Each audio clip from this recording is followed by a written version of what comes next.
I'm Bill Arning. I'm the director here at the Contemporary Arts Museum in Houston, and I am happy to give a talk today about a topic that I have spent maybe way too much time thinking about, and it goes back a ways. The origin of this talk is that about 3 years ago, I was on a prize committee at MIT where I used to be a curator, and and it was a multidisciplinary prize for the arts. It was a great deal of money, and the artist had to come and give a talk and meet with students. And we, as a group, were pretty freewheeling in our definition of what art was. We debated people like Ray Karakuba, the fashion designer, different musicians, and we ended up settling that the prize was going to go to Michel Gondry. Michel Gondry is, you probably know him best as a filmmaker who did Eternal Sunshine of the Spotless Mind, but he began his career making pretty cutting-edge, wild rock videos, some of which we will see later on in the talk. And I was in between two very strong women in this fight, because my boss at the museum was not someone who ever looked at pop culture as an art form. She was sort of opposed to it. And the woman that was managing the prize was the director of special projects in the arts at MIT, and she was very much in favor of giving the prize to people who were in the popular arts and that the students would identify with and be interested in.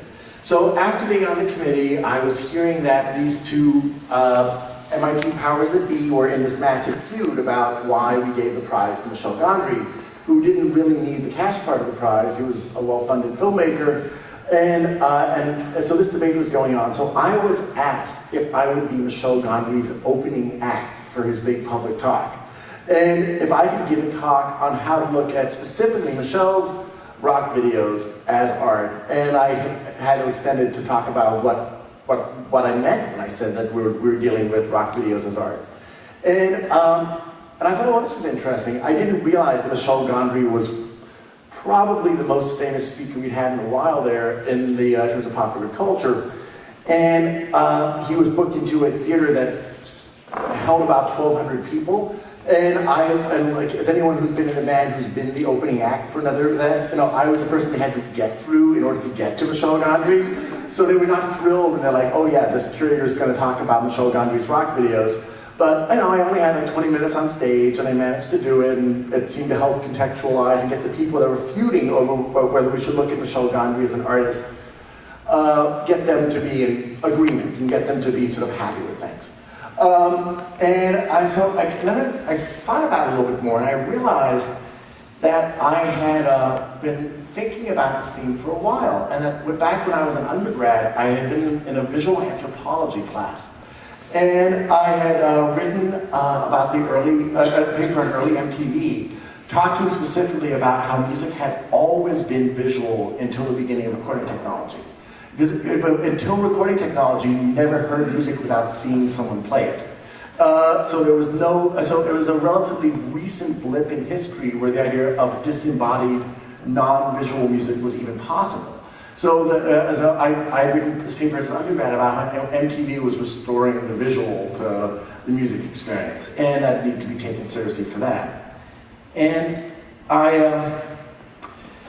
but in order to talk about rock video as contemporary art, we have to sort of look at the two terms, contemporary and art, and figure out what it is that what is this value I get from what I see in galleries and museums that I also get from when I'm watching YouTube, videos on YouTube, or on what's left of music television, because it's been sort of disembodied in the last decade, and it's kind of a thing that younger folks might not even remember when it really mattered if you got an MTV or not for your band.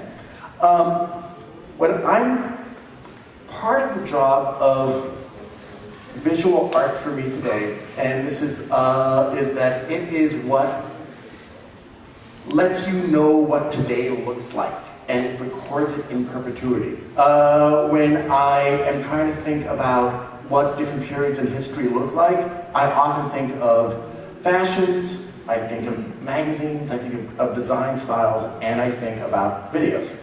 And when I think about the job contemporary art, art has done through time, if I'm trying to think what the 19th century in France looked like, I think of Daumier, or in each period in history, and you have this sort of strange thing where you are imagining the past via the visual representation, and then the visual representation is what allows you to analyze the past, so you've got this thing that's creating itself.